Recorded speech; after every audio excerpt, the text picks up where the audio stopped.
बिस्मिल्लाहिर्रहमानिर्रहीम। अस्सलाम वालेकुम। मेरा नाम प्रोफेसर साजिद रियाज है और आज हम एक नए कोर्स का आगाज़ कर रहे हैं जिसका नाम है जी के प्रोग्रामिंग इन सी लैंग्वेज। तो सी लैंग्वेज की जो प्रोग्रामिंग है ये क्लास 10th के सिलेबस के अंदर जो है आपके पास मौजूद है और इसमें ये फेडरल बोर्ड इस्लामाबाद जो है उसका जो सिलेबस है उसकी जो बुक है तो उस बुक के अंदर चैप्टर नंबर 2 से आपकी जो है ये प्रोग्रामिंग लैंग्वेज स्टार्ट होती है। तो उसके जो प्रोग्राम उसके पोर्शन है यानी कि जो फर्स्ट आपका स्ट्रक्चर ऑफ सी प्रोग्राम से लेकर ऑनवर्ड जितनी भी प्रोग्रामिंग है उसके जो मेन मेन कॉन्सेप्ट्स है वो हम देखेंगे। तो आज का हमारा टॉपिक है जी स्ट्रक्चर ऑफ सी प्रोग्राम के। एक सी प्रोग्राम जो है उसका बेसिक स्ट्रक्चर क्या होता है, उसको किस तरह से लिखा जाता है।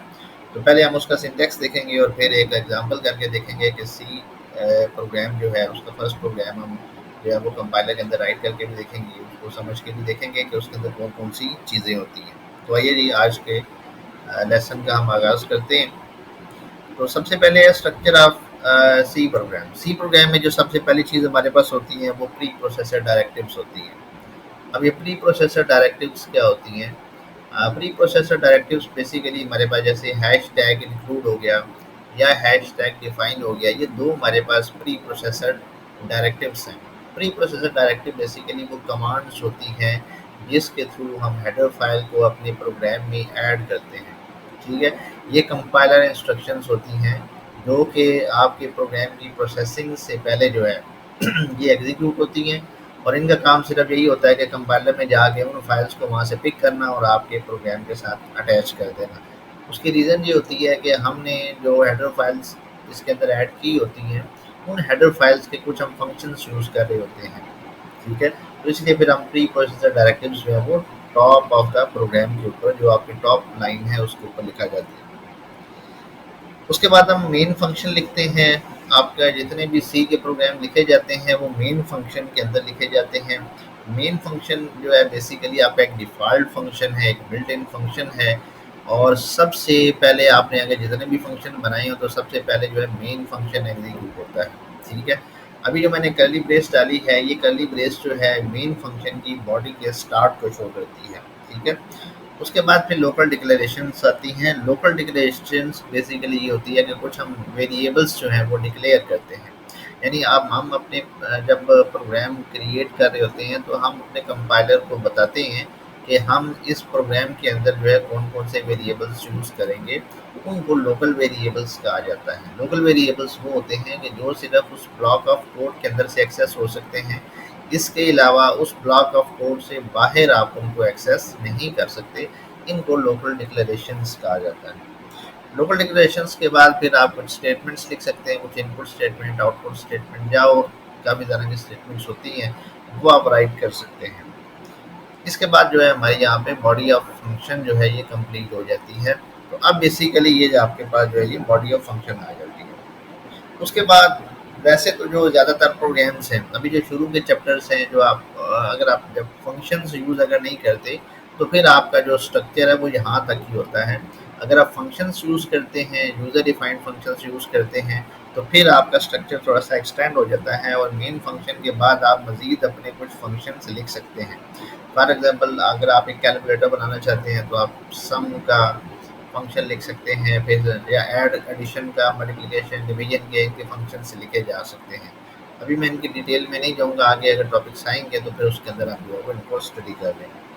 अब ये जो ऊपर वाला पोर्शन है ये आपका बॉडी ऑफ मेन फंक्शन कहलाता है जो कर्ली ब्रेसेस के दरमियान है और जो नीचे वाला पोर्शन है ये ऑप्शनल है। ठीक है, तो ये सिर्फ जो यूज़र डिफाइंड फंक्शंस के जो टॉपिक्स है वहाँ पे जो है वो उन प्रोग्राम्स के अंदर सिर्फ हम इनको लिखते हैं। बाकी जो हमारे नॉर्मल प्रोग्राम्स होते हैं उनके अंदर जो है ये वाला पार्ट जो है हमारे प्रोग्राम में से मिसिंग होता है। अभी जब हम अगले आगे जो है वो इस एक पहला प्रोग्राम अपना लिखेंगे तो उसके अंदर ये नीचे वाला जो पोर्शन है यूज़र डिफाइंड फंक्शन से लेकर फंक्शन सी तक ये वाली चीज़ें नहीं होंगी, बस ये ऊपर वाली चीज़ें हमारे पास होंगी। अभी हमने जो है वो ये कह लेंगे स्ट्रक्चर ऑफ सी प्रोग्राम किया है तो स्ट्रक्चर ऑफ सी प्रोग्राम को देख के हम जो है अपना पहला प्रोग्राम लिखने की कोशिश करते हैं कि वो कैसे लिखा जाएगा। तो सबसे पहले प्री प्रोसेसर डायरेक्टिव थी, तो ये हमारे पास प्री प्रोसेसर डायरेक्टिव आ गई। हैश टैग इंक्लूड, तो हैश टैग इंक्लूड जो है ये बेसिकली प्री प्रोसेसर डायरेक्टिव है। stdio.h ये हेडर फाइल है। बहुत सारे स्टूडेंट इस चीज़ को कंफ्यूज कर देते हैं अगर उनसे पूछा जाए हेडर फाइल क्या होती है तो वो हैशटैग इंक्लूड बता रहे होते हैं, प्री प्रोसेसर डायरेक्टिव पूछा जाए तो वो stdio बता रहे होते हैं। तो इसलिए इस चीज़ को कंफ्यूज नहीं करना है। हैशटैग इंक्लूड तक का जो पोर्शन है, ठीक है, ये जो यहाँ से यहाँ तक का पोर्शन है हैशटैग इंक्लूड का, ये आपका सिर्फ प्री प्रोसेसर डायरेक्टिव वाला, यानी कि प्री प्रोसेसर डायरेक्टिव जो है ये एक ऐसी कमांड है जो कि कंपाइलर में से जाके इस फाइल को पिक करके लाएगी। जब हम कंपाइलर को इंस्टॉल करते हैं तो ये stdio की जो फाइल है ये आपके कंपाइलर में इंस्टॉल हो जाती है, यानी कि ये कुछ रेडीमेड हमारे पास बनी बनाई फाइल्स हैं। इन फाइल्स के अंदर कुछ कलेक्शंस ऑफ फंक्शंस हैं जो पहले से बने हुए हैं। उन फंक्शंस को क्रिएट करने की जरूरत नहीं, आप उनको यूज़ करें और सिंपल आपने क्या करना है कि अपने प्रोग्राम में उसको ऐड कर लेना है, तो उसकी फंक्शनलिटी सारी की सारी आपके प्रोग्राम के अंदर ऐड हो जाएगी। उसके बाद फिर हमारे पास वाइड मेन वाइड आता है, मेन फंक्शन आ जाता है।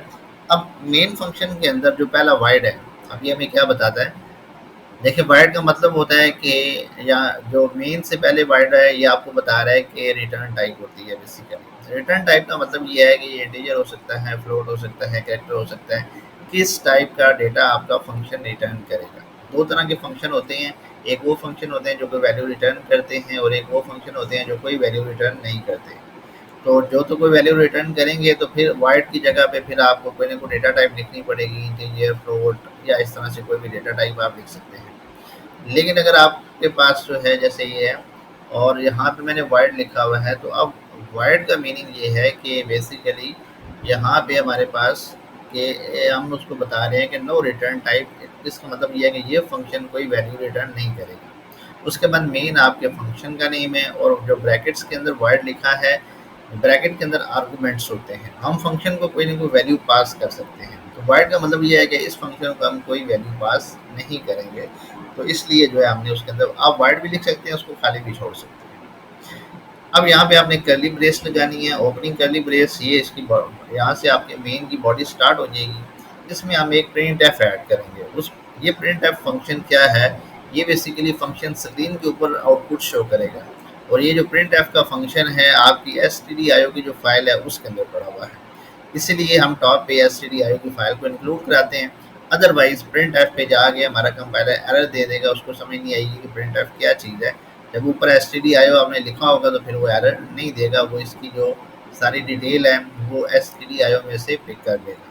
उसके बाद लिखा हुआ है आई लव पाकिस्तान। अब ये जो डबल कोटेशन मार्क्स के अंदर या इसको स्ट्रिंग कहा जाता है बेसिकली, कि इस जो इन्वर्टेड कॉमास के दरमियान जो है आई लव पाकिस्तान लिखा हुआ है, सिर्फ ये जो है ये बेसिकली उसके अंदर डिस्प्ले होगा, बाकी जो है कुछ भी उसके अंदर डिस्प्ले नहीं होगा, इन्वर्टेड कॉमास भी आपकी आउटपुट में नहीं आएंगे। अब यहाँ पे आपका प्रोग्राम कंप्लीट हो जाता है। अब इसकी आउटपुट अगर देखेंगे तो सिर्फ जो है आई लव पाकिस्तान जो है वो स्क्रीन के ऊपर लिखा हुआ नजर आएगा। अब हम अपना जो है वो कंपाइलर के अंदर जो है अपना प्रोग्राम लिख कर देखते हैं। अच्छा, इसमें मैंने अभी आपको बता दिया कि प्री प्रोसेसर डायरेक्टिव जो है ऊपर हैशटैग इंक्लूड वाली लाइन है और फिर ये जो आई लव पाकिस्तान है ये वाली जो लाइन है आपकी आउटपुट स्टेटमेंट कहलाती है। अच्छा, ये अब प्रैक्टिकल में हम देख लेते हैं। मैं अभी आपको जो है वो डेव सी प्लस प्लस जो है वो शो करता हूँ और उसके अंदर जो है वो, अच्छा, इसका प्रोग्राम कैसे लिखते हैं, अभी ये मैंने प्रोग्राम लिखा हुआ है, मैं वैसे बता देता हूँ। आप फाइल में जाएंगे, फाइल में जाके न्यू में जाके यहाँ पे सोर्स फाइल है, अदरवाइज आप यहाँ पे जाके इसको क्लिक कर दें तब भी जो है वो नई फाइल ओपन हो जाती है। ठीक है, और अब आपने यहाँ पे हैशटैग इंक्लूड इसी तरह से stdio.h, उसके बाद आप लिखेंगे वाइड मेन और इसी तरह से ये वाइड आ जाएगा। कर्ली ब्रेसेस आप डाल लें, फिर यहाँ पे आप एक प्रिंट एफ की स्टेटमेंट लिख लें। फॉर एग्जाम्पल मैं लेता हूँ हेलो वर्ल्ड। उसके बाद आपने क्या करना है कि इस फाइल को सेव करना है डॉट सी की एक्सटेंशन के साथ। तो फाइल में जाके यहाँ से आप जो है वो सेव को क्लिक कर सकते हैं। ठीक है, अभी मैं इसको हेलो वर्ल्ड के नाम से हेलो वर्ल्ड, और यहाँ से मैंने डॉट सी जो है उसको सिलेक्ट करना है। ठीक है जी, सी सोर्स फाइल। अब मैंने यहाँ पे इसको सेव कर दिया। अब ये देखें यहाँ पे मेरे पास आ रही है। अब मैंने क्या करना है, इसको एग्जीक्यूट करना है, रन करूँगा, कंपाइल भी हो जाएगा और ये देखें मेरे पास आउटपुट जो है हेलो वर्ल्ड लिखा हुआ आ रहा है। ठीक है, तो इस तरह से आप अपना प्रोग्राम जो है वो डेव सी प्लस प्लस के अंदर राइट कर सकते हैं। अच्छा, दूसरा जो आई लव पाकिस्तान वाला वो मैं आपको दिखा देता हूँ, ये भी मैंने प्रोग्राम यहाँ पे लिखा हुआ है। अच्छा, वो मैंने हेलो वर्ल्ड यूज़ करके लिखा हुआ है, ठीक है। तो इस तरह से हेलो वर्ल्ड वाला जो प्रोग्राम है वो आप यहाँ पे शो करा सकते हैं। आप चाहें तो प्रिंट आप और भी ऐड कर सकते हैं, ठीक है। तो ये इस तरह से अच्छा, ये इसके लिए लाज़मी है कि डॉट सी की एक्सटेंशन के साथ आप इसको सेव करें, क्योंकि इसमें सी प्लस प्लस और सी लैंग्वेज के दोनों को प्रोग्राम लिखे जाते हैं। एक चीज़ मैं बड़ी क्लियर कट आपको बता देता हूँ कि अगर आप प्रोग्रामिंग स्किल डेवलप करना चाहते हैं, तो प्रोग्रामिंग स्किल डेवलप करने के लिए बड़ा ज़रूरी है कि प्रैक्टिस जो है बहुत ज़्यादा ज़रूरी है। तो जब जो भी आप जो है मतलब है कि यहाँ पे प्रोग्राम सीखेंगे, तो कोशिश करें कि उस प्रोग्राम को आप अपने Dev C plus plus compiler को इंस्टॉल कर लें, फ्रीली डाउनलोड हो जाता है नेट से। और जो है उसके थ्रू जो है आप जो है वो डेली कम अज़ कम एक प्रोग्राम लाज़मी लिखें, और उसको प्रैक्टिस करते जाएँगे तो बड़ी आसानी से 1 महीने 2 महीने के अंदर आप जो है सी लैंग्वेज के जो है प्रोग्राम लिखने के काबिल हो जाएँगे। तो आज के लिए इतना था। बहुत शुक्रिया जी। अल्लाह हाफ़िज़।